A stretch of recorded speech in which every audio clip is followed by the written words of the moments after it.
What is up, my peeps? Joshua Smith here with another GSD Mode Podcast interview, the #1 podcast in the industry for real estate agents to learn how to get shit done.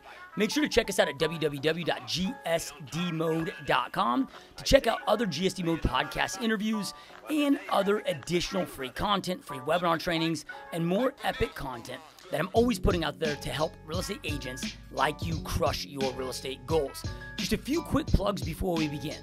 If you are a driven real estate agent that has big goals, big dreams, and want to create greatness, then check out my personal mentorship coaching program at www.90daymastery.com, where you can see how it works, what you can expect, see a ton of testimonials about the massive success other realtors just like yourself have experienced with the program, and learn why thousands and thousands of real estate agents have decided to join my personal coaching program to help them change their business and life forever.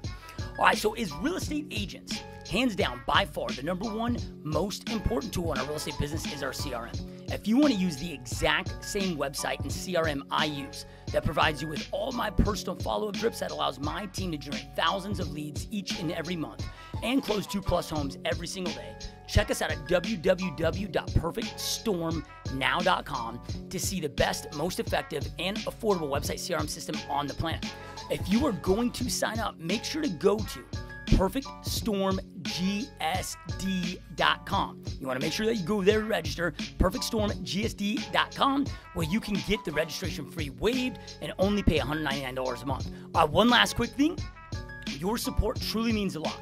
If you find these interviews and any other GSD Mode content powerful, please make sure to share it with anyone that you feel can benefit from this content. All right, it is time to jump on into today's GSD Mode podcast interview.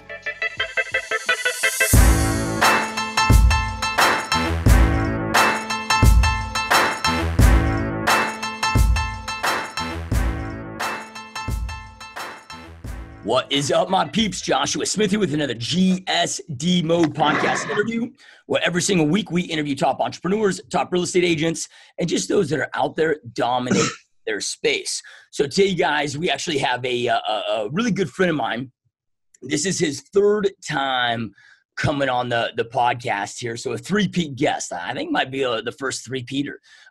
This is actually, Ryan was the first interview that we launched the podcast with. And the reason I chose Ryan for our first podcast release, which was about 4 years ago, which is not really to think about, is, this is, as I said earlier, this is a great personal friend of mine, but has been such an amazing mentor to me and had as big of an impact on my real estate business and the perspective and mindset, and what's allowed me to level up is anybody out there, probably more than he ever is able to even realize, right, the impact that he's had on me. So I want to bring him back in. This dude is always up to so many amazing things, and just pick his brain and share his brilliance with you. So I'm so stoked and honored to have my good friend, Rhyan Finch, on the show. My friend.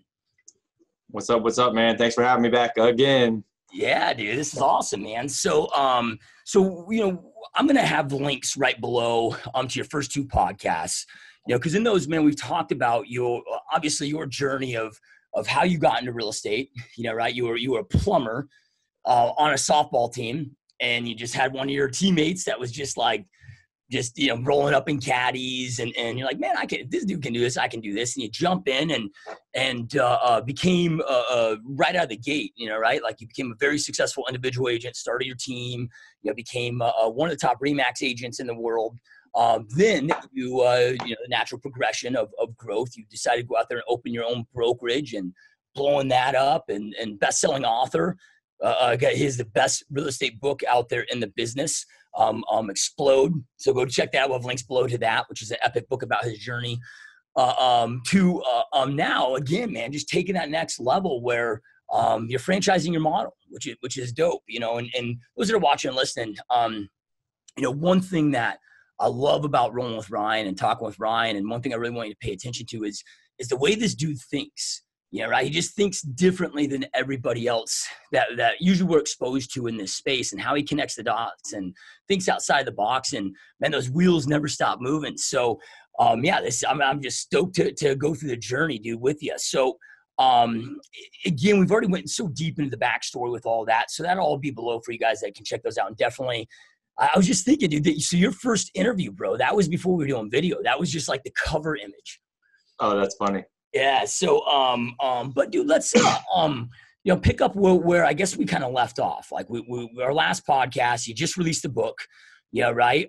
You had a very, obviously successful team inside the brokerage. And that was a couple of years ago. And since then now you've franchised the model. So, but still obviously having your brokerage there. And the guys, again, I know I'm going to shut up about the book here, but the book is really focuses on how to go from zero to creating a real estate business, doing 500 transactions a year consistently, right? And how to do that. So it's a dope book, amazing book. If you're brand new, individual agent, team leader, or if you're a broker owner and want to know how to support your agents at a high level, it's definitely an awesome book. We'll have a link below to that. So let's just pick up where we left off, man. I mean, 2 years ago, just released the book and a lot's changed from them. I mean, what happened in that 2-year journey that led you to deciding to go out there and franchise your model? It's been about 2 years because I've been working on this for about 2 years. And the funny thing is what's happened a lot is that I realized what I didn't know. And every time I thought I knew the next best thing, there was another better level, and I think all of us everybody goes through progressions, in this industry. And so, I started off thinking, oh, you know what, I'm going to quit my full-time job as a plumber and become a real estate guy. Right now I can work as hard as I want and make as much money as I want. So that was a great piece. Right. And then it was like, all right, so I can take as many buyers as I want. Well, hey, let's figure this out. Let's automate it. Let's spend some money and generate a bunch of buyer leads. And then I can do as many as I want. There can't be a better way than that, right? I mean, if you can get leads coming in and you can go do it. And I said, all right, I'm doing it and I'm just reconnecting. And, here we are, first of the year again. And this is normally when I do something like that. But I reflect on it. I said, there's got to be a better way. So I said, well, let me go figure out how I can get sellers. I can do more seller appointments in a day than I can do buyers. So now I'll do sellers and I'll generate seller leads. And, that's going to be the best way to do it. And then that's automatically going to give me buyer deals. So I was like, okay, great. So that's good. Now I go further in the process and I go, all right, there's got to be a better way. I got these buyer leads coming in. Let me hire some buyers agents, let them take the buyers and I'll keep doing the sellers. I thought that was it. Now, I mean, you can't get better than that, right? I mean, you're getting buyer call-ins and then you've got listings and everything is good. You're profitable. I mean, you should just be happy. And I said, there's got to be a better way. I mean, somebody had to progress further than this. And I said, okay, let's take the buyer's agents, move those to listing agents, pull me out of production, and then have other buyer's agents come in. Now we're going to build a team. And this has got to be it. I mean, now I'm not even in sales anymore. I'm just simply training and hiring. And I said, now this is great. And so, then you lose an agent here or there, product slows down. We go through the hard time. I think that was like 2008 or 9. And I said, gosh, there's got to be a better way to do this. And I said, I got to figure out how to get listings coming in instead of lead conversion. So then I hooked up with Fannie Mae and got all those REO listings. And that was all great, and everything. We had all these products coming in and we got buyers and we're selling with products. You can't get better than that. I was like, I know that you can't get better than that. So then moving on, I said, all right, well, there's got to be still a better way, but I'm grinding, working my butt off, and I said, there's got to be another way. So then I said, you know what I'm going to do? I'm going to start hiring agents. So then I go and I'm hiring agents, agent after agent after agent. I mean, we're at like, what are we at? Like 160 agents now. But, I was pushing after hiring a bunch of agents. And I said, this is great.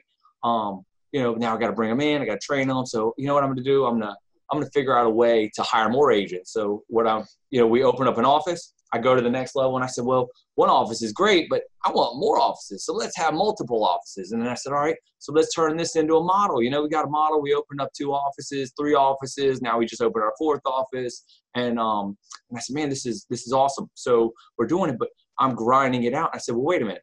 Now what I'll do is I'm going to hire a recruiter that hires the agent that does listings that generates leads for buyers for the new agent that they hire as well. So now they're hiring all the agents. I said, but I can't be in every office at the same time. So now I need to hire a manager that hires a recruiter, that hires the agent, that does the listing, that generates the buyer leads, that generates the buyers, that the buyer deals would do, right? So you can't get any better than that. I said, that is it. I'm done. I'm out of here. I'm good to go. Wait, I'm not even done. This is going to be the best podcast that any of these people have ever listened to because because it blew my mind, because they've got to be sitting here going, yeah, I mean, I got it. That makes sense. You have multiple offices, you have employees, yada, yada, yada. I said, you're right. I thought. And I said, but how are we doing this? How are we moving through this? How can I do this model? So, I mean, I've got managers now. I don't even need to be in the office, right? I mean, hey, I got a manager, I got a recruiter, I got the agents, everything's flowing. And I said, but what makes that thing go? And that is where the light bulb went off, that I said, well, it's everything that we do for those locations to make it where 2 or 3 employees can run an office. So what we did is we opened up 3 locations in the last, well, one of them is technically August, but let's just say based on one in August, 3 of them in the last year, they all have over 30 agents, and they're all already doing production. So I'm thinking back to a year spent when I was on a team doing buyer deals. I maybe did 30 deals. Now I'm hiring 30 agents per office in the same time period. And then the production that goes along with that. And then doing all that was building out this franchise model. So now I said, man, we're going to build a franchise model. So people that are ordinary people on our team or a manager of our offices can now fast track to this management style where they can add this in. And it's only $50 an agent per month and $150 a transaction. And they get all of the back end support. So what happened is everybody was running in these other models where they were doing profit sharing. And I said, but there's a problem. You're going to run into a roadblock because you're not going to have any leads. So now you've got to figure out how to do this profit sharing model and generate leads and have enough money left over, and or they were the recruiters. So anyway, we went into this thing and we looked at it and we said, well, we can figure out how to do this. We can do all of it for them. So now people that join in, we do all of the inside sales. We do all the closing coordination. We provide the software that tracks all the process of the lead. So everything's a process. I just talked about the thought process. We made a process for hiring. We made a process for listings. We made a process for closings. We made a process for buyers. We made a process for the lead. We made a process for appointment. And I'll share the screen in a minute and show you kind of what it is. I'll just do a quick snapshot. I don't want to show too much, but because it's got personal information in it. But anyway, so we figured this whole thing out. And now, Josh, you got to admit, this has got to be the end, right? So now what I'm doing is I'm providing the opportunity to people to open the franchise that'll hire the manager, that'll hire the recruiter, that'll hire the agent, that'll do the listings, and we'll throw the listings, throw the appointments, throw the leads, handle the closing, do all the process. There can't be a better idea than that, right? I'm guessing there's one to come, right? You know what? It's so funny that you say that. So I thought that was it. Again, I was done. But what I learned in those 2 years was every time I thought I was there was a better way to do it. And so I asked the question now before I even had that part done. I wanted to know what's the next step before I get to this step, because all these other things I talked about, I screwed up all along the way, not knowing what the next step was going to be. Like, you put your name on every listing when you're the team leader, right? Well, then when you want to go open multiple locations, that's a problem. So now, so all of these things that I would do it differently if I could do it over again. Now I know how to do it. So I wanted to know it. In order to know how to do the franchise disclosure, I needed to know what we call an area representative. And an area representative is very similar to that. So I went down and I flew down and met with the guy that owned the territory rights for North Carolina, South Carolina, Florida, a Maryland area, and Alaska area. And I just picked his brain and went through and said, look, if you were coming in and going to buy the shares in this company to be able to take this thing to that next level, what would it look like? We went through this, that, and the other. And so he gave me a lot of information. It was one of those things we decided Friday, flew down on Monday, had dinner that night, and flew back the next morning. Like, it was like a quick, easy thing, but you don't get access to those people very often. This guy doesn't even have a cell phone anymore. Like, he's done in the game. But so anyway, he shared with me how this thing's got to look and how it's got to show as an investment. And so what happens now is I could fast track now all the way to the end. Somebody doesn't have to go through all the pieces that I had to go through. They'll basically go in and do like this guy did on a very popular franchise. You buy the territory rights. So the example would be, in our market, there's 7,500 agents, right? And then we know that it takes 50 agents in office to really be in a good profitable spot based on the 3 employees and so on, and the 80-20 rule, right? So we all know all that stuff. So we take this MLS population thing, we break it all out, and then what happens is then the people buy the rights to sell the territory. So let's say Josh was coming in here and going to buy my whole MLS territory. You'd pay $2,000 per franchise opportunity that's in there. So there'd be 75 of them at 100 agents per.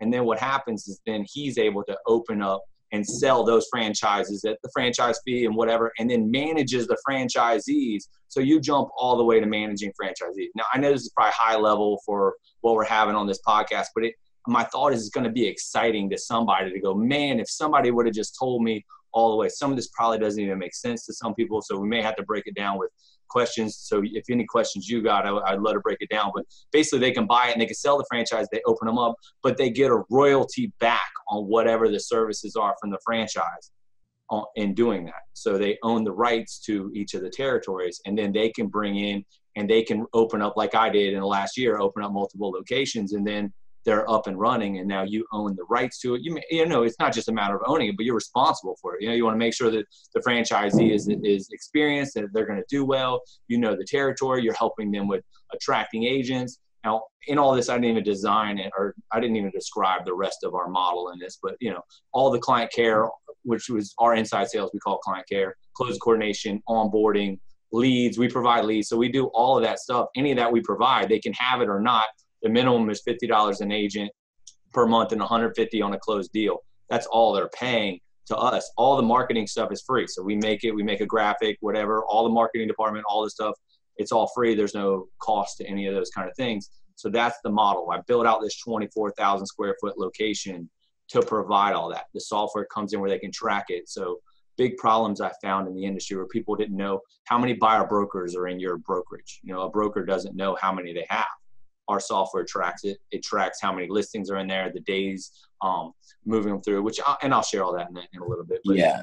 But it makes it a drilled down focus on the things that are important. So if you could spend your time, if I spent 12 hours a day working on buyer leads, or I spend it on growing my business exponentially, the return on it was based on whatever I did during the day.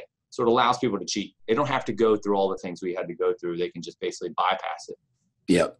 Yep. No, I love it. I mean, it's, you know, true leverage, but then everybody wins. And that's really that's the key to a successful franchise, man, is everybody's got to win through you win, the territory, manager wins, the franchisee wins, the agent wins. And unfortunately, I think that this is where our industry, with a lot of these, big juggernauts that kind of dominated the space for the last 20, 30, 40 years that are diminishing now, is they got away from that concept. And it's the whole, what pigs get fed, hogs get slaughtered, right? Where they forgot that, man. Like we got to set everybody up to win. And like you said, man, you got these franchise owners or the franchisee that is getting crushed because of, profit or whatever, like you talked Well, they're not getting anything for it. They're buying a name, and the name doesn't matter in this industry anymore. The second part of it is, you ready for this?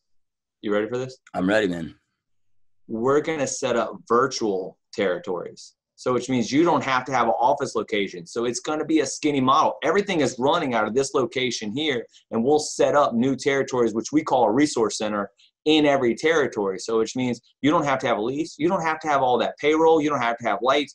All of the stuff is done via the software. And then it has all the other pieces that go into it without having an office. It's everything that all the other virtual companies are trying to do without doing it. Now you can set up a micro office, little 1,000 square foot. You can have a 3,000. We have all those models. We have all the floor plans. We have all even the material and the furniture, all of that. And we went out, and what we did is, people want signs, they want business cards and all that. We went out and bid deals with some of the top producing people that produce the stuff and put it on what we call a first class swag store. And now all the franchisee have to do is send it to their agent. Their agent can order whatever they want, or the franchisee can order it, and it's quick. They order it, somebody here handles it and puts it through, but we got the lowest cost. But they're welcome to go get it anywhere else. If they can get it at a better price, they're allowed to. But we just went ahead and we did all the research to find the lowest cost we could to provide all the things, because every dollar they save is money that they make, and our job is to make the franchisee money. The more money they make, the more it makes sense. So we're at $25 a lead. I mean, with Zillow, I just turned off Zillow and Realtor.com, both of them, because they tried to double and triple up on us. And I said, I knew y'all were going to do that when this market shifted, that they were going to change and charge more. So we dropped them because we can get leads less than that. Our marketing person generates the leads, and then they can have the leads or not have leads. It's up to them. Yeah, no, I love it, dude. So, just kind of break down a few things that you said. And I know, and like, let's just say a new agent's watching this, they may have like, well, that was a lot, right? Yeah, it was. I think the big thing for everybody to take away is just think, like think big, number one. Yeah, right. But as you expand and grow, I mean, there's the saying out there. I don't know who said it first, but the proverb of the teacher appears when the student is ready. Mm-hmm, mm-hmm. Right? Yeah, yeah. I know. Like you were ready to receive that message at that time. You leveled it up, and then you're like, oh well, then you realize, oh, there's more. Yeah, right. And maybe you had awareness that there's more, saw that there's more, but you weren't ready to receive that message until I didn't know how to do it. I still, and that's why I said it's amazing to keep learning. That's the fun part. I don't care about the sales and all this stuff. I love learning. I love like growing. I want to see what I'm fully capable of. And I want to just surround myself with people that are like, I want to see what I'm fully capable of. And instead, like, it's part of our culture. Like, we don't hold anybody back. Anybody that's our company can go open a franchise like right away. Like, we don't stop them from that. We have two different models. So we have a partner model and an entrepreneur model. One of them's 100% commission. We don't hold them to the other model. They can go to any one that they want in this model. And that's all part of this franchise model that rolls out. But I mean, franchisee can do whatever they want, but these are just what we found to be successful, is that people either want leads and appointments and, the other services, or they want to just say, give me all the commission and let me go run my own show. But they still get the software, so they can put in their own inside sales. They can have their own recruiters. They can really run their own team inside of a company rather easily, because that's what the market wants. I've seen it. It's everywhere. It's going on. But but yeah, so we want to push them to doing the most that they can. And most people just think they can't. And it's like, I was a plumber. They would have said, you can't. I was on somebody's team and they were like, you can't. I mean, I have people all the time tell me, you're not going to do it. You're not going to make it. And I'm like, man, we're doing it. I'm going to keep going and keep doing better. And the more people you help, the better it gets. So yeah, I mean, I've got a franchise interview right after this. Somebody else is coming in. I just got approval while I was out of town last week for Virginia. And that's really where I wanted to start, was my own hometown. So yeah, love it, dude. So, I usually ask this question at the end, but I want to ask it now. So over this time frame, dude, like from when you started in real estate to where you are now, as you reflect back on this, because like you hacked it now by going and meeting with the guy to talk to, right? So you asked your question first before getting to that point. If you were to reflect back on all this, like what advice would you give to us of like, what is the hack? Like, how could you progress this, that much quicker? Because you talked about, well, it was really a product of me not knowing, and I didn't know until I got to that level. Like, if you could do it all over again now, what's the hack? What advice would you give? So what we do is we call it cheating. So, and everybody uses the word cheating kind of as a negative connotation, but that's why we use it, because it stands out so much. And the answer to it is cheating. It's 100% cheating. If you get good coaching and the people around you that are where you want to be, you will get there faster. There's no doubt about it. If you try and do it on your own, it almost always ends in failure, frustration, or it just simply takes longer. And so now some of it, this is the part that stinks, is that even in this process, it takes a long time. There's no fast track to the end road, but the knowledge base can be there by cheating, and that's getting the right coach around you. So, I mean, I've had the right coaches for the past couple of years that have helped me do this, that are running billion-dollar companies. They're the ones that helped coach me in this process, because it was a way of thinking. So they think differently. People that are successful think differently, and that's what you've got to find those people and glue to them. I mean, I know that's got to be too basic, but it really just comes down to that. And the latter part of it is, and I wrote this down because I knew you were going to ask a question similar to this, and it's just one that always sticks with me, and it's, your pride always wants to cost you money. And so remember, I thought I had it figured out with the buyer side. That's just pride. I thought I had it figured out with the listings. I thought I had it figured out with the team. I thought the I statement starts with me. And as soon as I think that way, I've shut down the box of going, what's better out there?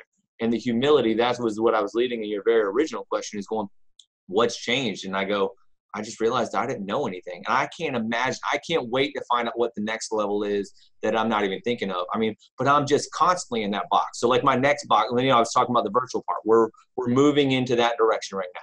We're looking at doing it where we're going to bundle services. So like we own our own mortgage company, we own our own title company. Every franchisee, we will put them in. And so we've bundled together the title and the mortgage to say, if you open a franchise, once you're at a certain level, we're going to give you the title company side and the title and the mortgage. And you're going to have both of those right there. Now, why? And so why? And you said, hey, the hogs get slaughtered, or that whatever that saying is. And really what it will come down to is it's no.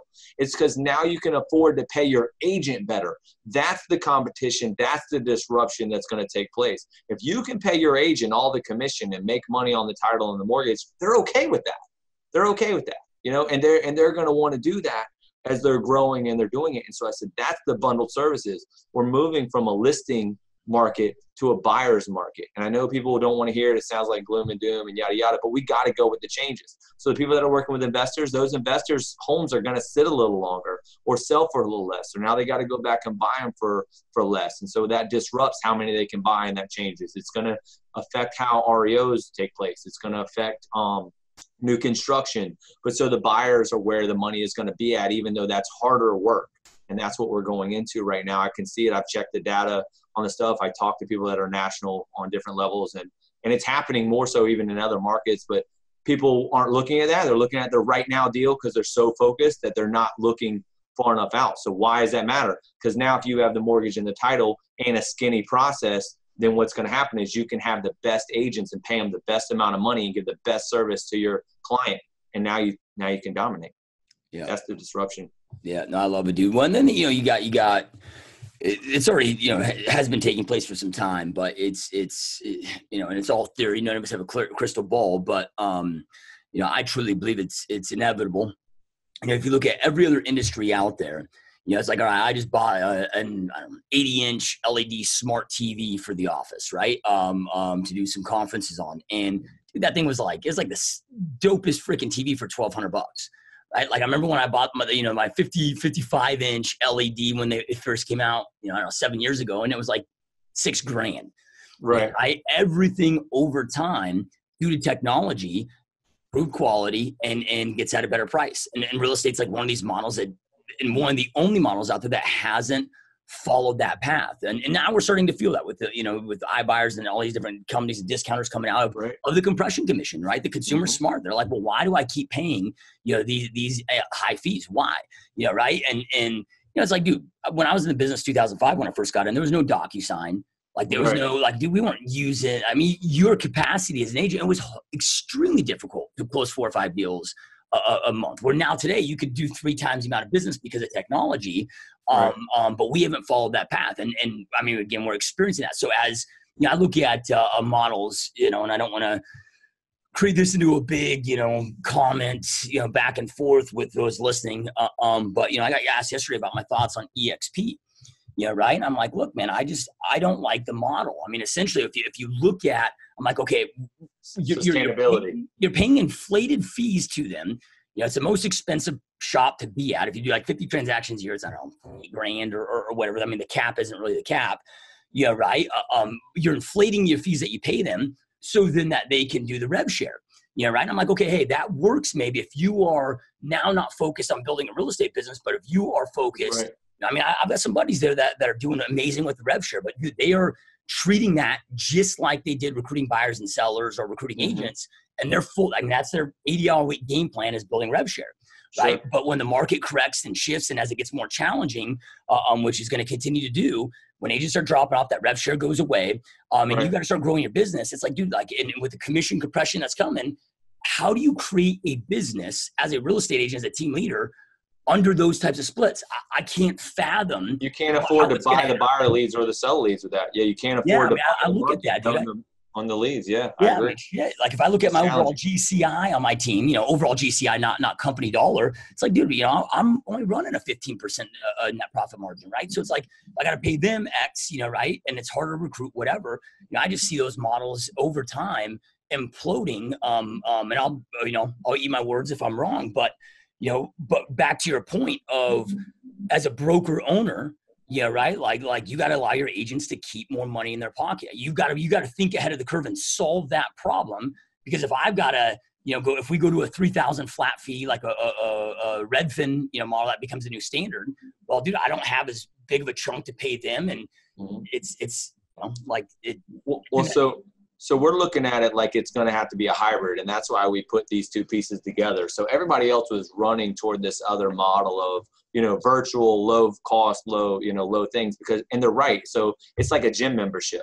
Your gym membership used to be $100 a month, and then it was $50 a month, and then it was $9 a month, right? And so that's how they keep undercutting the next guy. Well, it's the same thing in the brokerage model, that you've got to be able to get it, but you got to provide value. And here's where the value comes in. So like the example of ours would be is like the $50 a month comes with the CRM, it comes with the software. The thing I'm going to show you, it's integrated with the brokerage thing. So which means if you run an office, you have to have a document archiving system to grow to any kind of capacity. It's fine. You can review them all when you got 3 agents, but not when it's larger than that. You can manage leads when you got 50 leads, but not when you got 50 agents and 500 leads, So those things change, and you've got to be able to generate business going in. So we put the package of all those together to provide, and it's lower than it would be if they had to go get it on their own. So if you were going to go get it, how it is, you got to pay $1,000 a month for a back-end software, and you got 2 agents, it's now costing you, and the cost per agent of $500 a month, right? Well, then how can you give the split to this agent that's going to be competitive, right? So, and I know this is kind of a mind shift on how it is, but giving so much value that essentially everybody shares in the bulk, and then everybody wants it to grow and do well. They want to bundle the service. They want to do it because then it keeps everything together. It keeps everybody using the same system and software so that they can have a good value for it, and allows a brokerage to now go, okay, well, I know what it's going to cost me to bring on an agent. So now they have fixed rates. If you have fixed numbers, you can be able to grow. The other model that you're referring to, I think, is based on assumption. So it's assuming the person they bring in is going to have a certain percentage of sales and so on, and then they're going to pull that piece off. But nobody's drilling all the way down to going, okay, well, what's my cost per lead? What's my cost per appointment? What's my cost per closing? What's my cost per transaction? So what's my cost per listing? I mean, you got to put a sign in the yard. You got to have a lockbox. You got to have pictures taken. Any of these kind of things have to be figured out. And that's putting it in on the other side where you're going, some people, and we feel like it's more the millennial age that it's coming in, go, just do it all for me. Do it all for me, and I'll make sure I'm in the profit. How? Well, because I'm going to get a percentage of the commission for every deal I do. You give me the lead, you handle all the other stuff, and let me just go out, write contracts, and do what I do. And now they're in a sales vein, and they're like, great, I'm selling 5, 10, 20 houses, and ongoing. So. Yeah. Well, and some people might look at that when you say millennials, they're like, just do it for me well, millennials are lazy. Yeah, right. But that's not the case. It's just different thinking. Being a millennial myself, it's like, no, they're just I'm pretty close. Intelligent, right? Like when you like you said, dude, pride is always wants to cost you money. It becomes a pride and ego thing of well, I'll go out there and do all this myself, right? Well, like an example, like you and I have both built software. People don't realize the decade and the $1 million that it takes to invest to really dial that and figure it out. And it's like, if you have to wear all the hats of learning technology, learning software, learning not just software, but I mean, every element of it, right? It's just like, dude, like agents on a team, like show me one agent, a high producing agent on a team that's able to break off, go create their own team, and ever net as much money unless they go big with it, which maybe 1% of them actually succeed with that. I mean, it's, the model just works, dude. It allows you to go focus on what you want to focus on. And all the other shit is taken off your plate. And I'm guessing what is also really cool about this is that now you have a network of people all using the same systems, and it creates an epic mastermind of like you talked about, being surrounded with the right people. All these people are on this and able to create this masterminding network of how they're dominating, having success. And with the territories, right, they're non-competitive. So it just continues to add more value. So this is the software. This is the dashboard that kind of looks like everybody. And what we've learned, and you're familiar with software, is you have different objects. And so these are all the different objects. You can add the other ones. But all I want to do is just touch on a couple things on the key points of it. And so what we do is we have leads and we have appointments. I can't show that way. So we have what's called a Kanban view. So I'm not going to move this around so you can't really see anything. But so then you take a lead, and the goal is to move the lead all the way through. How many can you get to lending? We added into the system with the lead where you can chatter in the mortgage company. So what happens is you're in the lead and you want to talk to the loan officer. That's frictionless. When I go order Starbucks or something like that, I don't want to have to, I don't wait in line. I order it on my app, and I go in there and I pick it up and I walk out and I'm on the phone while I'm doing it. I didn't have to trade money or anything. Same with Uber, same with Airbnb. We set this up. So what would happen is I would hit @Daniel, who is our inside mortgage officer, and I can say, call this lead tomorrow at 3. And he has access to the information once I've added him to it. And so now he can call it, and then the notes that are in it. So again, I'm not moving them all the way through. And then I would just click move, send to lending. And now I can see that what's in lending. So when I wake up tomorrow and I want to call everybody back that I put to the lender today, I can be able to do. Now it also has duplicates. So which means this is showing a duplicate lead. So when we sell leads to a franchisee, we don't want Zillow, we're afraid of selling our lead to me and 5 other people, right? So we don't want that. So this shows the duplicate lead. I can view the duplicate because I'm in a management level, but it's because we put the same person in twice. So that you saw it on the original homepage when I opened it up. So they're in there twice, and that's why it's a duplicate. So that way no one would ever go, hey, you're selling us a lead and you sold it to somebody else. Now we can open up the duplicate, and it'll show us if Johnny met this girl at little Johnny's soccer team, and he knew her, and we got her from something else. You're going to see that they're two different things. So anyway, they move them all the way through here. They got cold prospect they can put in. So this is called a Kanban view, right? So we set that up where you can do that. Let me go back. I'm going to go back to home. You can change the different filters. It has a console view, but that's not even really what I want to look through. So when I was telling you this is what we have is 1 yard lines. Most offices don't know what's the 1 yard line. So this shows me each office location, what listings they have, right? Then down here, it shows me what listings they have that are not under contract. So they've signed listing agreement, and 74 of the 111 are not ratified yet. So now I can click on that. I can go in, I can see the agent, the date, the listing time, and then chatter the agent. Hey, let's get this reduced. Hey, let's move this along. Same with the buyer brokers. So they've got 21 buyer brokers, 15, and I can see the client, I can see the information, I can see the date. I'm not going to go into all of that just for the sharing purposes. And so now what happens is we now have 2 different objects. We talked about leads and appointments. This would show a conversion. So what we would start at is we want to know leads. People spend tons and tons of money. Look, there's 6,300 leads that are here in the last 180 days. And then we can see the statuses. Remember I showed you the Kanban. So this is everything in nurture. This is everything that's in new. We have 1,600 in new. There's no need to generate a ton of leads when they're going to stay in this new status. But then you can see which agent has them. And I can click on him and open up every single lead. I can see the lead source, the type, everything that's in there, because you've got one goal. Remember, we talked about a process. What's the goal of a lead? To get them to become an appointment.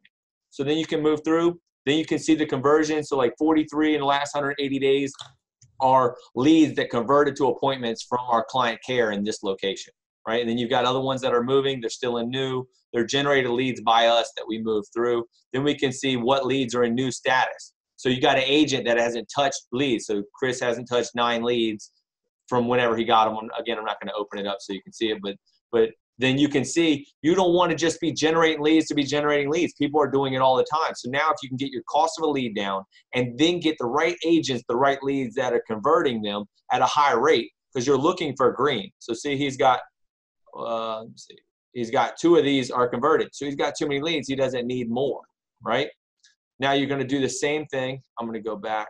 Yeah, let me just hit on that for one second, which I think is so cool, dude, because like if you look at agents, whether you're a team leader or broker owner, it's like, dude, agents need coaching and accountability, right? So this allows you to go in, right, kind of set those parameters, but then know who is struggling, who needs some TLC, and how you can support your agents and grow your agent's business more. Because if you don't do that, like, you're not going to succeed anyway. Like, you want to succeed at a high level, you got to be able to provide that coaching and accountability, which gives that right there. Right. And so that's the vision. That's the view for that location. So me, if that was a franchise owner, I could go in. I'm the franchise owner of that because it's a corporate store, but then I have a manager. So now I coach the manager once a week on getting that conversion up. And that's fine. That's great. But remember, those conversions, and if the agent cheats and he clicks converted, which I didn't show you that, but they can click converted, they're going to throw it on this next one. That was just leads. This is appointments. This is what matters. So this is, and it's not refreshed, but in the last 180 days, how many appointments went to that office and to what agent? So now you're giving leads. So that same guy has 24 closings, has 5 in pending, and has 1 contingent. And then he also has 4 either listings or buyer brokers going on. So that's not a bad agent, right? So you want to keep feeding him. But if he started moving appointments over and they were all turning red, which is missed, you're going, hey, stop giving this guy leads, because even though he's converting leads to appointments, he's not turning them to close. So this is where it integrates into our software. So which means if you put it in a contract, it's going to automatically turn it orange when it's a listing or a buyer broker. Then if you put it contingent, then it's going to go in here, and this all takes it automatically. If you get the appointment, it's set, and then it no shows and cancels. So on December 1st, then it's fine, it's in set. Well, on December 2nd, it either needs to be no show and cancel, or they went on the appointment and didn't get it. So they got 6% of their appointments in the last 180 days they didn't get. 11% of them, they moved all the way through to getting a buyer broker or a listing. But remember, that's the 1 yard line. So this is one location. They have 62 opportunities to turn them into contracts right now, either a listing or a buyer broker they could take today, while they have a pipeline of these closing, and then they have these that have already closed. These were missed. So if it went in under contract and they didn't close it, it's going to go to this status. So these took a lead all the way through, got it all the way through, took them out, wrote a contract, whatever it is, put them in, and then it didn't close. That's a lot of missed opportunities. Now, the unfortunate part for this is because we pulled this, once we integrated it, it took everything for the year and plugged it in. Does that make sense? So like if it didn't close in January, it's misconstrued. So then this is our client care. So this is the value of our franchise, that this is, we're providing the lead and we're providing the appointment, and they don't pay us unless it gets to this status. And 25% of what we're setting is signing a buyer broker or listing. So the franchisee, manager, anybody that wants to fast track can jump in here and have this. Now, this is a coaching opportunity. They've got 23% that were or that they went to and didn't get a buyer broker or didn't get a listing agreement, right? Well, what does that mean? They're not done. The manager goes back in. Don't go back and generate 100 more leads to get an appointment. Go in there, and I'm not going to do it just for information purposes, to go in there and move it to the agent that's converting, right? I mean, it's really easy. It's going, all right, everybody gets a chance, but we're going to cheat, because we're going to know who's converting and who's not. We're going to keep feeding them leads and keep feeding them appointments. And then you know what will happen? Somebody missed one because they were too busy. They were already doing 5 deals. They forgot to go back and follow up. That's fine. But now they can open this up and they can see it, the date, the time they went, all of that stuff that's in there. And then you've got what's closed. And then what you do is you track your monthly appointments. So you don't care how many leads you generated. What you care is how many appointments. So they've got 9 of these in here, 8 are still in set. They've missed 3. They've got 4 that have already closed, 8 pending, 4 contingent just this month that went in this status this month. And then we track that by office on all the other things. So that's just it's a process from lead all the way to appointment, all the way to closing. So then you mentioned it is the franchisor or whatever, that you guys provide the lead, and they don't pay until the appointment's set. No. So they pay for the lead. They pay for leads, but they don't need to buy a ton of them. One, they're not. You run a radio ad and you pay $5,000 and you get 3 leads. On ours, you're paying and you're getting a lead. And then what they don't want to do is give them to agents that are just converting them to appointments that are not getting them closed. So an agent can take the lead and convert it. They only paid us $25. They're done. We're out. That's their closing. That's their money. Then if our client care calls their lead and sets the appointment, because this is what's happening is agents are out in the field. They're not calling the leads. So all those leads are sitting there. We want to convert them, but they only pay us if it turns to a listing or a buyer broker. Does that make sense? Yep. So that way they can't say, hey, this appointment stunk. They didn't show up. They didn't do whatever. No problem. You don't have to pay. If their agent goes out and doesn't convert it, they don't pay us. They only pay us if it turns to a listing or a buyer broker. So then what is, I don't know if you're okay with disclosing up that, that's okay, but what would the fee of that be essentially you got the lead costs, plus the client care department. Because right. I mean, it's an ISA service essentially, right? Which we're transparent. I don't mind. We'll tell everything, any of the disclosures. So people apply for the franchise. We have a conversation. We give them a disclosure. We do a discovery day. So we make it all. All of our agents know it. And it's really just a matter of can they do it or will they do it? So it's a percentage game. But so anyway, $25 a lead. Then it is $350 for a signing. So which means we would bill them monthly for everything that went into that orange category. Now, if they put a buyer broker under contract on December 1st and it closed that month, then great. I mean, they really are just paying it out of the deal. They pay $150 for every transaction. So which means if we give them a lead and it closes, they pay $25 for lead and they paid $150 when it closes. Okay. And then they pay $150 again with the client care, and then they pay $350 at closing. So basically it's $850 for a client care that closes. So then you structure that into the split of it, because we're providing the lead, providing the appointment, and then the franchisee is basically re-leveraging that back to their agent. So they hire an agent, give them this, and then they know what their cost is so they can split that up. Now, if they leave them all in the orange status and never close, no revenue came in. That's failure. So that's what I harp on my people when I'm meeting with them is I can't have all these in orange. So when I go in here and look at the appointments, I don't care about a lead sitting there. A lead is a lead. That's pennies in comparison. I can't have more orange than I have green. So like right here, there's more orange than there is green in the last 180 days. I want this at 33%. So there's 13 plus 2, so that's 15, 16, 17. So this is 17% in the last 180 days. It's because this number is too small or the 1 yard line is not converted enough. I mean, it gets really easy. I mean, it's not rocket science. Instead of going out and getting new leads and getting more agents converting, go take these listings and get them sold. But remember, this is why I'm telling you this is a buyer's market shifting, because the listings are lasting longer. But they can take a buyer and get them under buyer broker and get them under contract faster. Yeah. Yeah. And then it's like, all right, guys, we're going to have a call night at the office. We're going to bring in, we'll cater in food and we'll have some prizes for whoever can get the most price reductions on your listings. And I think incentivize. So when you said the $850 that you pay to the client care department, is that including the cost per acquisition of the lead cost too? Because obviously there's going to be, X amount of leads that it takes to convert over, with that. I mean, is that, and again, I'm just trying to get an idea of, because dude, it's the whole, the ISA model, everybody talks about it and it's, I know it's the sexy thing, but man, I don't think people realize how difficult it is to pull off. Yeah. Right. I mean, when you look at these virtual ISA companies that it's outsourced, I've yet to see anyone ever that's worth a shit, right. Then when you look at, okay, well, I got to bring them in house, right, man, it's slow to scale. It's either the ISA is losing or the brokerage is losing or the team leader. This is where it's a win. So we've got the mathematical side of it. So going to answer your question is no, the lead is not included in it, which means we can call their lead. So let's just say they wanted to upload a Vulcan. We'll call their lead. So now they got 100 leads for a penny a lead or whatever they did. We'll call them. We're fine with that. Well, we can call our own. We can do that too. We can scour through those and help do that as well. But we already know our client care dashboard. So we know who's on duty in each location so that we assign the lead to whoever it is. So they would assign whoever they wanted us to call and give the lead to per that day. We can see how many appointments we're giving out per location by month. Then we can see client care leads, which ironically these last 2 months, it's tough. I mean, I got to tell you, we're okay with that, but we're looking at it like these are all the what is this? Client care leads and new status.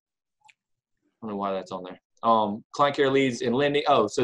So we have client care send them to lending. So if a franchisee has a mortgage company, our client care is going to send the lead to their mortgage company for them.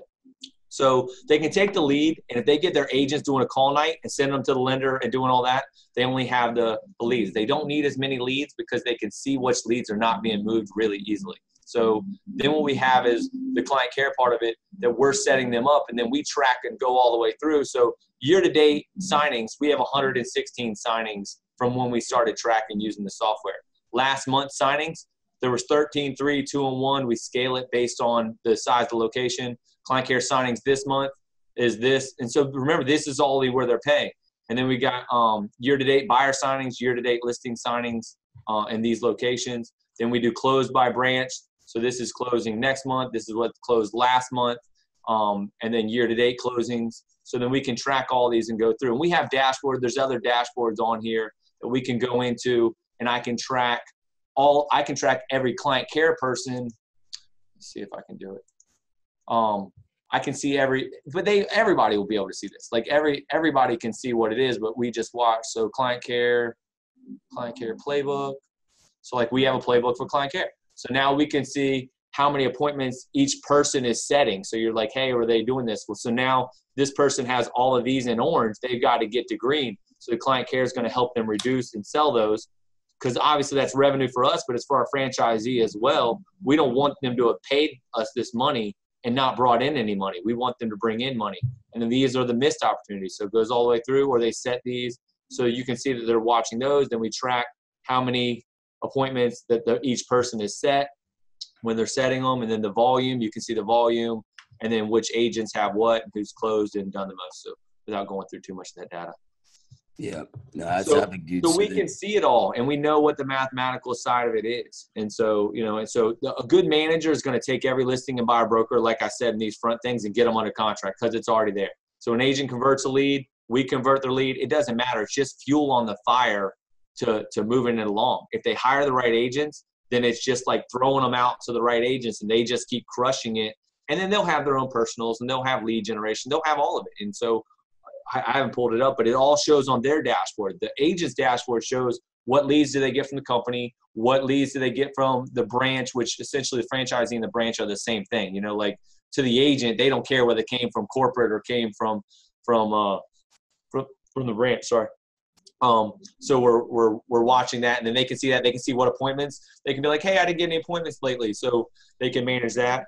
But it's really easy. They do one-on-one with their agent now and say, hey, you had 15 appointments in the last 3 months, and you only closed 3 of them. Let's go back and get these closed if you want to get more of them, right? So now the agent's accountability is going, all right, I want more, than I got to do a better job, So then they can be able to do that. Yeah, no, I love it, man. So yeah, when you break it down, like, let's just say like worst case, you're the customer or the client care is converting 2.5%, right?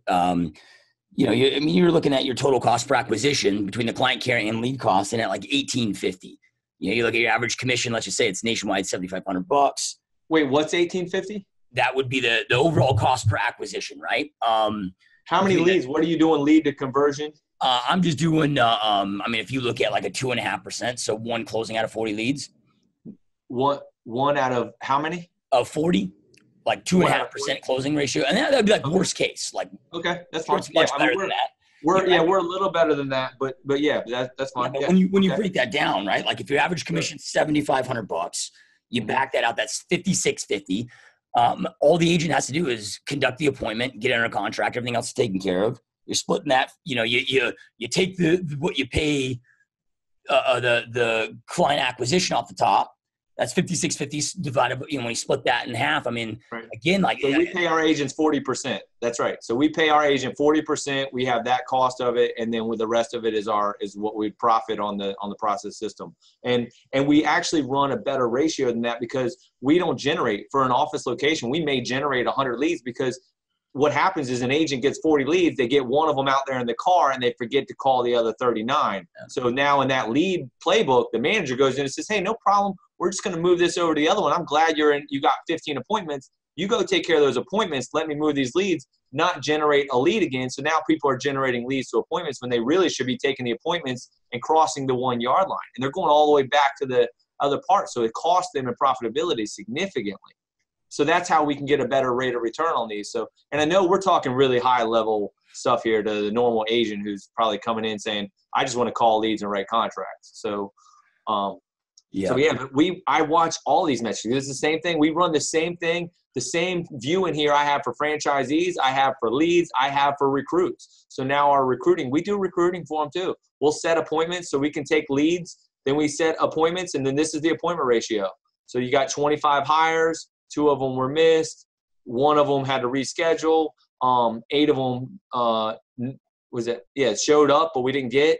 And then 3 of them no shows. And then 5 are in a set. So you can see now these were just updated because these are the managers. So meaning if they weren't assigned to a recruiter, then the manager just had the hire, but we want to track their hires. So So now you're watching it, and a good recruiter is going to convert just like a client care, it's just a matter of knowing them. And I can click on them, and I can see the agent, I can chat with the manager, I can communicate all throughout the system on it, and everybody sees what you're talking about, kind of like a text message. So. Yeah, I mean, what's so dope about it is, like you can be a great team leader, great broker owner, great agent, but where almost everybody struggles with is treating this as a business at the same time. Right? Truly knowing their data, and knowing what those KPIs are. So, right, there's that accountability, but then also the coaching at each level, where everybody knows exactly what to do and where to be. And dude, it's where people struggle, man. I can't tell you.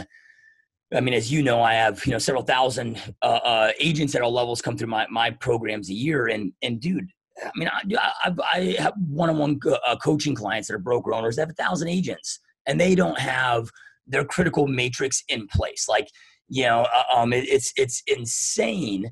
And, is the wealthiest dude on the planet, Jeff Bezos says, if you don't know your numbers, you will fail.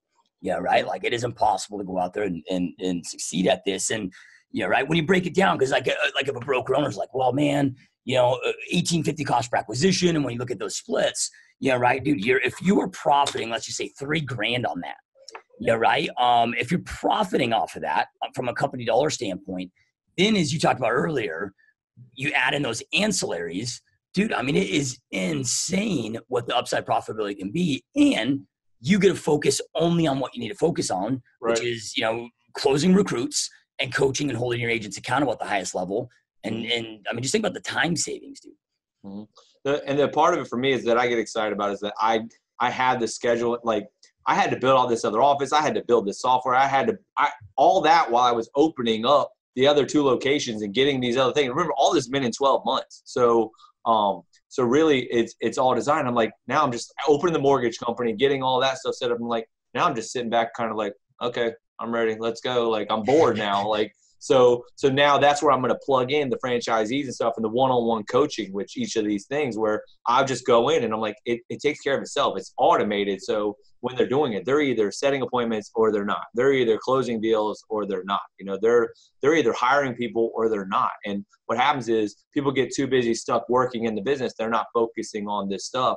And that's where that coaching, that's why I said the cheating is having the coaching to point you in the direction. Because you mentioned somebody having 1,000 agents and not knowing these is at the end of the day, what matters is profitability. I mean, when you're running on a business, is the strength of the company is based on the profitability that it's going to have. And so you can add in new stuff like what we're doing with us. They get the marketing people, like they're constantly going out doing new things, new graphics, new things that they can be able to go out and brand so people can know that you're in real estate, and coming up with new gadgets and wizards like a closing technology. And we just keep rolling more and more out, because that's what their job is to keep giving and giving and giving. So that way the people can work on focusing on selling, setting appointments, closing deals, satisfying the client's needs. So yeah, that's so epic, dude. I mean, because you look at, you and I are both with Remax in earlier parts of our career, and I was there for 9 years, and when I was leaving, and I hated leaving not because I cared about Remax, but I loved my broker owners. When we're having these conversations of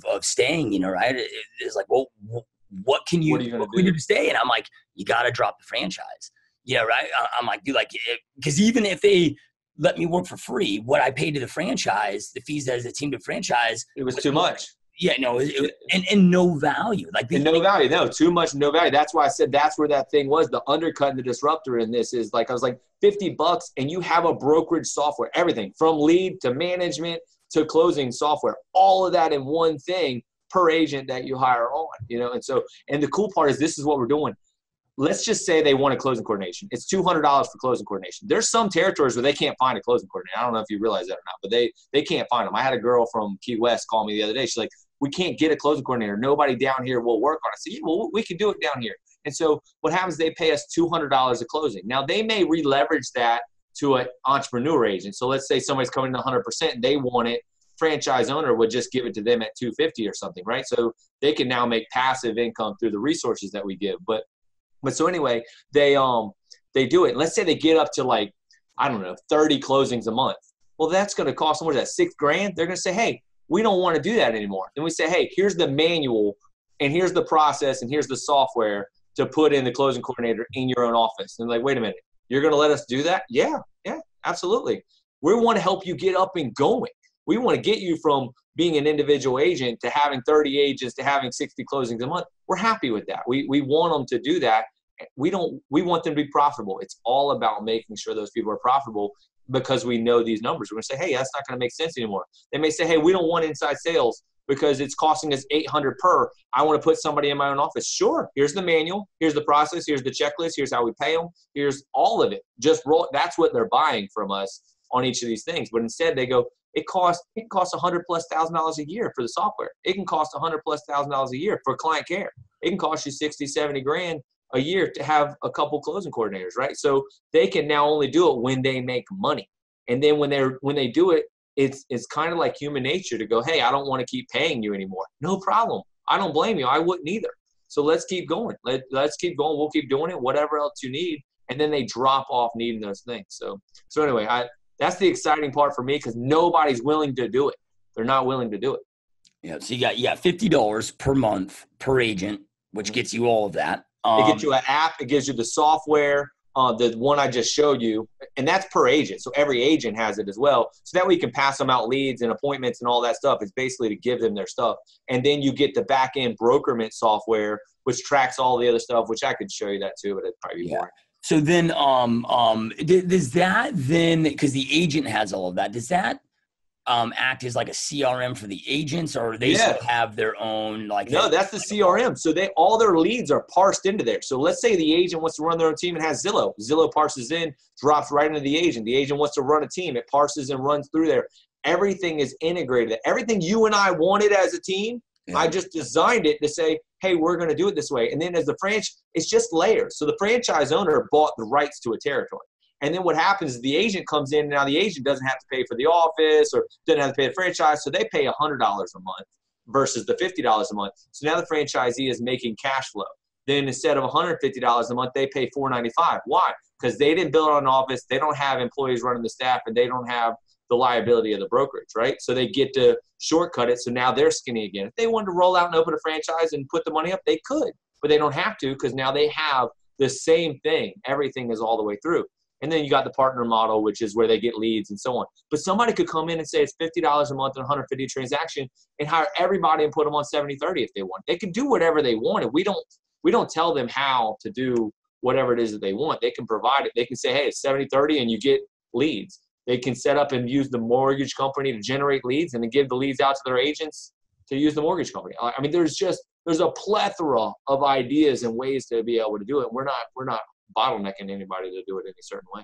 Yeah, no, I love it, dude. So then, you talked about the three, like running an office with 3 staff, right? So it's like, all right, because when you guys provide all of that, it's like, all right, you need a designated broker. They need like what are the key players that they would need in their? You can just break down that 3. Your boys set this up for us, and so we got this thing that you can essentially have a broker for the state.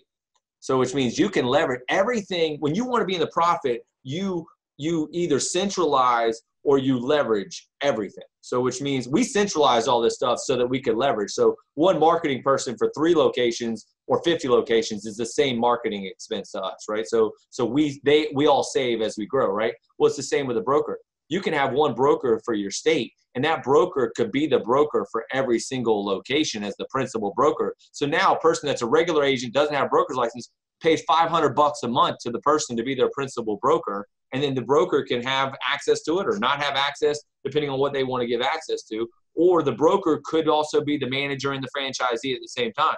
So which means you could be a broker, the manager, and the franchisee, all the same person that's running this location. Because remember, you can run it remotely. They can see everything. And then their agents, the only layer is the agent. The other person, the staff person they would have to have would be an administrative, what we call a branch office administrator. That person inputs listings or does different things like that, which we have a whole checklist of. They don't have to have it, but it's probably recommended. Maybe process commissions, maybe order signs, blah, blah, just administrative tasking things that they could do. So really you could run with 2 people, and then we can set recruiting appointments for them, or they can add that expansion team leader into the location. So instead of buying appointments from us, they would just go ahead and have somebody in doing all their own recruiting, because we're not holding anybody to any of that. Like, we want them to do whatever is best for them. That was the part I hated about a franchise. Like, it was handcuffing me to having to do this way and this way. I'm like, you should want me to succeed. That should be your only goal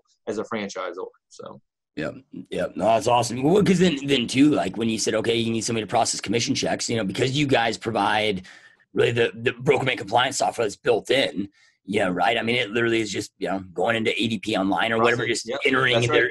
Like, you just got to press a couple buttons. It's not, the compliance is already done, right? So you can outsource bookkeeping, pay $500 a month to have somebody do your bookkeeping and reconcile all that stuff. So you run so skinny. It doesn't have to be as complicated as it used to be, because the world has gotten, but what happens is the outside bigger companies want to influence people to not think that can take place, because they can't change that direction. They can't start generating leads. So they've got to go a different direction. They can't start doing inside sales at these big companies, but that's where we're going with things. They can't really set up, and they don't want to. They want to go ahead and keep getting money from less value, because they don't have to, because people are not willing to change. So it's like, all right, well, that's what's going to happen. But after a while, it's like anything else, and people are going to go. People are apprehensive of Uber. I'm not getting in some stranger's car, and now all of a sudden everybody gets into Uber, right? I'm not staying in some stranger's house. Now everybody's Airbnb, right? So those kind of things, they just take time to roll out, and it takes the what is it called, where they follow mannerisms or whatever. So that's got to change. So. Yeah, no, it's epic. It's I got asked recently from Follow Up Boss. They'll reach out to me for their blog, right? Where I contribute to that sometimes, and they just asked me to write an article of two pieces of advice. Like what was what is the one book everybody needs to read for 2019, and then about what are the big shifts that agency be prepared for as they go into 2019. And I was like, well, you've got the shift as you talked about, which is inevitable in real estate, the ups and downs, buyers market, sellers, whatever. But I'm like the shift, that's just the given. That's the anti-agent should already know that, right? The other shift that we really got to be prepared for is it's not only about mastering your craft, being great at real estate, whichever level you're at, being a great entrepreneur, but I'm like, you better be damn good at technology going forward. Right, because all these quote unquote disruptors are these technology companies that are learning real estate and jumping in the game, and it's like, how do we combat that? Like, we got to know what we know, plus know technology systems and automation. Yeah, right. But dude, like it takes an insane amount of energy and effort, as you and I both know, to get in that game. And unless you're willing to go out there and invest, 8 hours a day just being obsessed with learning technology. Right? It just makes sense to let you guys take the tech piece. You're going to stay ahead of the curve. Give them the tools they need to succeed. We have developers. It's already free in it. It's developers. We have developers set up so you can put in a trouble code, a development. You want a formula, any of those things. I didn't make any of those graphics. Somebody else made all that stuff. So they can make it all, every reporting. I want to know what agent hadn't sold a house in 60 days. I want to know what agent was terminated this year. Like, all of that stuff is in here automated. So anyway, they can so we want developers. We want mapping software. They want to start giving territories to an agent or something like that. All of that, it was on there. You couldn't see it, but we want to take on developing that stuff, because that's what I would want someone to do for me, so that I could just go and sell and do my part, so that I could be profitable. Yeah, and again, when you come to most franchise models, it's like, okay, you got to have X amount of square footage, X amount of office setup, whatever, and you guys. Again, just you're able to meet them where they're at, or meet them with what their vision is. Like, dude, I could just go rent a couple Regis spaces and then, buy, shared community memberships. We're getting ready to set a couple of those up right now. New Jersey, South Florida, and Fort Lauderdale is part of the people we're in discussion with about doing that right now. And then when you're in the profit, you can go open the next one. Like, then if you want to do it, but you put your tiptoe in and get it going and say, all right, lead with profit. People like to go put a lot of money out and then not be in the profit, and and then they struggle and they're scared and they got to make the wrong decision. So, and I've done it. Unfortunately, I've done it. Well, and you and I know from being in the business long enough and going from booms and busts, whatever, like, dude, you got to be like, you got to be able to scale up and scale down fast. Mm-hmm. Yeah. Right. So like, I'm always telling agents, like, as they're prepping for the shift, I'm like, dude, do not get into long-term contracts, man. Like, you got to be able to, everything's got to be variable expenses that you can, just, again, scale up, scale fast, very fast. And that also includes, like, I wouldn't want to be stuck with massive bricks and mortar. Like I'm guessing that Walmart is shitting their pants with, when you look at Amazon's model compared to what are they going to do with all that space? Right. Right? Like, at some point, it just doesn't work. And I don't want to be stuck in that space. Amazon makes them struggle, then turns around and comes in and builds a space just the same, but in a less expensive territory. So when they go build their warehouse so they can get distribution, because they already disrupted the human behavior and pattern of what we want. So when they did that, they already are skinnier. Their location, they can put more product in a place with less employees. So now their model runs skinnier. And that's the game. How skinny can you run your model? And that's the chase. It's not the chase to the top.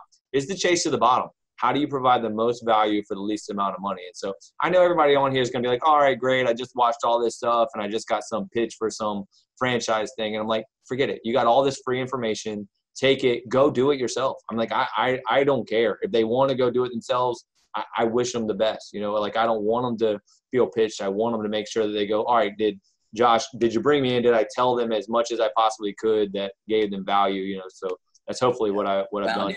And if you do think that, or you're watching this and thinking that this is, dude, you're looking at this out of the wrong lens, right? And you need to fucking stop that shit, right? I don't have a great vocabulary, right? So there's, lacking some etiquette there. But here's the deal, right? Is again why I said that I love Ryan. Like, I'm not part of his company, right? But we're great friends, and then what I love surrounding myself with him is just seeing how those wheels are in motion, right? Like, maybe your vision for your life is to go out there and create your own model. Fine, yeah, right. That's totally cool, right? So, but it's about learning how successful people think, how they solve problems, and how they level up, man. And that's what's so powerful. And really, you look at, a lot of people look at uber successful, people, and they'll think, oh, they're just about money.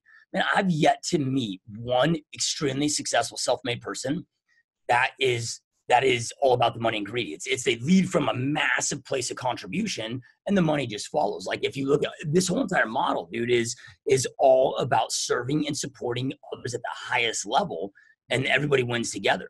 And knowing you, Ryan, for such a long time, like you're not going to do. If it's not a win-win for everybody, you're not doing it. Right? So, with everything that you just talked about, dude, if anybody is interested, wanting to learn more about this and plug in, and I mean, to me, it's a no-brainer, right? So if you want to go out there and be a broker owner, right? Where do they go, dude? Like, how do they get in touch with you, or the right person to have a discovery call and see if this makes sense? Sure. So we got our main website, First Class Real Estate RE. So First Class is number one ST, First Class Real Estate RE. Is a website, so they can go there. It should be the link that'll be on there that we're going to share as well. They can go on there, and then they can, it's the explanation will be in that as well. So they can see it, they can check us out. We even set up, there's so much more to this that I'm not even touching on, but all those websites we have is re-leveraged that basically all the franchisees can have and redo, and they have the IDX feed that go along with it for pennies. I mean, it really is nothing, but so then they can have their own websites. But anyway, they can log in, and when they do it, the lead's going to come to me. I mean, so, like I said, pride wants to cost you money. I'm not trying to hire a bunch of people and run this other thing. I want people to hear from me. They have access to me. My agents have access to me. I mean, I don't imagine we're going to have hundreds of people asking, but ultimately I don't see how I couldn't keep up. I'm one of those guys that works in the margin, works around the clock. I don't go to bed without everything getting done. So, sometimes the bigger projects frustrate me because they take more than a day to get done. But anyway, so I mean, it will go right to me. So whatever they do, it drops right into my Salesforce. If you go in about the franchise stuff, it'll go right to me, and I'll have it, and then we'll link up. You can put whatever information in there. If you want to just chat, you want to just email, you want to find out more, you want to come to the discovery day. I mean, there's so much more than even what we could even talk about. I like, a part of me wants to pick up the computer and walk around the office with you. Like, there was that guy you did that with, and I loved what he was doing because he was right in the same vein of ours. Like, we have like a party room because culture is important. We got a huge training room. We got huge setup for client care. We've got closing coordinates, so everything's scalable and buildable to growing that. We got what we call a Zen room, so there's like no overhead lights. So you can go in there, they're like, hey, I'm frustrated, or I just need some peace and quiet. And then they can go in there and bring the laptop and kind of work. People are like, well, did you go to Google? I said, no, I went to Facebook. So I went into their location. I saw how they were kind of set up in that field. And I was like, that's what people want. I mean, there may be, but I mean, there's not many 38-year-olds building a franchise that are going to go national. And you know what the funny part is, Josh? None of these people realize, remember, I already did this with Fannie Mae across the country. Remember, we built the software and we sold all the things. We set them all up with Fannie Mae. So obviously we're going to redo it again. We're going to plug Fannie Mae back into all these other pieces. They'll be a part of this equation. We run the sales and the software and the coaching just like we did when we sold all those houses across the country and all those other states. So anyway, that was all preface for this. It's like God had a plan. He just set us up ahead of time. It's exciting, man. I really appreciate you bringing me on here and letting me share again. And I'm always encouraged by what you're doing. And, I hear it. I still get calls all the time. I mean, if people are like, oh yeah, I heard about you with Josh. And I'm like, yeah, little old Josh, like, no, I'm just kidding. I don't say that. No, but anyway, it's just funny because you've done so well, man. I'm so proud of you. You're helping so many people. And, you don't even realize the impact you're leaving on people. Because, I talked to them like, yeah, man, I wasn't doing well. I got with Josh and I was doing this boot camp, blah, blah. And like your level that you hold everybody to is like no BS, no bull crap of their excuse. And we all need that, and so it's really valuable. And I really appreciate and admire that about you. Yeah, no, it truly means a lot, my man. So those that are watching, listen, I know I end every podcast with this, but information without implementation truly is a started delusion. Information isn't power.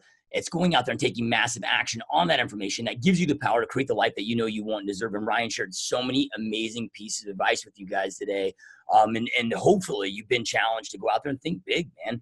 Life's short. Go out there and think big as you possibly can. And take something that you learn and go out there and take immediate action on it. And we're going to have links right below. I don't care where you're at, to Ryan's first 2 podcasts, Ryan's book, which is, in my opinion, best real estate book out there for real estate agents to read about growing your real estate business, as well as the link to get in touch with Ryan to discover more about this opportunity. If you think it's for you, make sure to take action on that. And Ryan, man, this is always an honor, man. Truly appreciate you being here, brother. Yeah, man. Thanks, man. Love you, man. Yeah, love you too, brother. All right, you guys, we will see you next time.